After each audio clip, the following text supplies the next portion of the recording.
কথা বলবো এই পার্কের যে ওনার সৈয়দ গিয়াস হোসেন ওনার সাথে।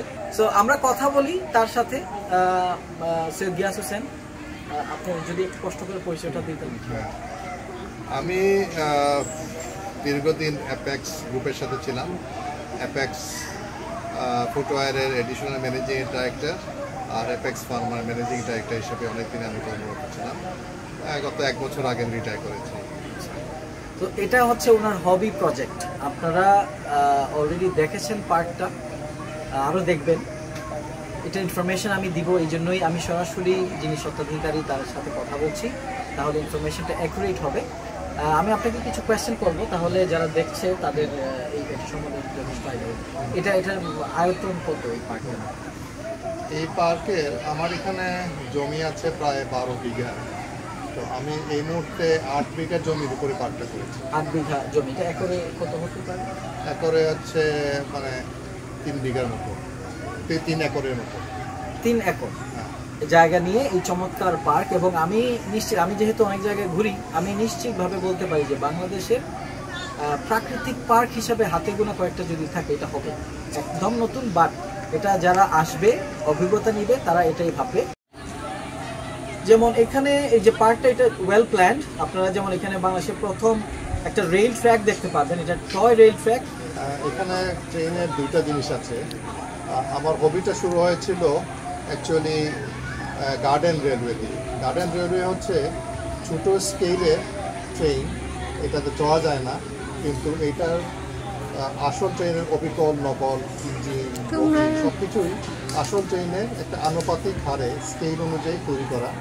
এইটা ইউরোপ আমেরিকাতে একটা কমন হবি, কিন্তু বাংলাদেশে আমার জানা মতে এটা আমি বাংলাদেশে প্রথম করেছি। এটা দিয়ে আমার শুরু হয়েছিল ট্রেনের। আর তারপরে আমি যেটা করেছি, আরেকটা ট্রেন করেছি যেটা চড়া যায়, সেটাকে আমি বলছি টয় ট্রেন। সেটাও ছোটো ট্রেন, বড় ট্রেনের একটা মিনি ভার্সন।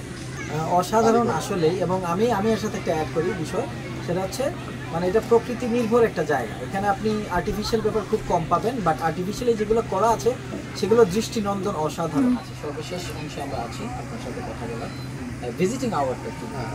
এই পার্কটা প্রতিদিনই খোলা, সকাল 11টা থেকে সন্ধ্যা পর্যন্ত। এবং সকাল এখানের প্রবেশ মূল্য হচ্ছে মাত্র 30 টাকা, আর ছোটো বাচ্চাদের জন্য ফ্রি। আচ্ছা, প্রবেশ মূল্য পার পার্সন 30 টাকা। খুবই কম, মানে এই ধরনের একটা পার্কের জন্য এটা আসলে অনেক কম। আর রেস্টুরেন্ট মনে হয় একটা আছে, ফুড কোর্ট আছে, একটা রেস্টুরেন্ট আছে, সেটা আপনারা দেখবেন। রেস্টুরেন্টে তারা খাবার অর্ডার করতে পারবে, সেটা করতে পারবে। আচ্ছা, বাট নাইট স্টে এর কোনো ব্যবস্থা নেই? না, নাইট স্টে এখানে বেসিক্যালি একটা পার্ক করা হয়। জি, এটা একটা ডে আউটের জন্য, সকাল থেকে সন্ধ্যা। আপনারা যারা পিকনিক করতে চান বা এমনিতেই যদি ইন্ডিভিজুয়াল ভিজিট করতে চান, I think this is one of the best places in Bangladesh, not only in Sylhet. ঠিক আছে, ভালো লাগলো। আমি এখন পার্কটা ঘুরবো। ওকে, ধন্যবাদ, ভালো করে দেখো।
পার্কটা আমার ব্যক্তিগত অভিজ্ঞতা যদি বলি, আমি পুরো পার্কটা হেঁটে দেখলাম ও মাথা থেকে এ মাথা। এটা আসলেই একটি অসাধারণ স্থাপনা যদি আপনি প্রকৃতি পছন্দ করেন এবং সাথে প্রকৃতির সাথে সামঞ্জস্যপূর্ণ রাইডস, ছোটো ছোটো রাইডস বাচ্চাদের জন্য বসার জায়গা, বসে একটু রেস্ট নেওয়া, চা খাওয়া, গল্প করা, এই ধরনের বিষয়গুলো যদি আপনি পছন্দ করেন, this is one of the best places. আপনারা দেখতে পেয়েছেন যে বাচ্চাদের অনেক রাইড আছে এবং আমি এখন দেখাবো আপনাদের একটা ছোটো ট্রেনও আছে, যদিও বড়রা উঠতে পারে, সেটা আপনারা দেখবেন।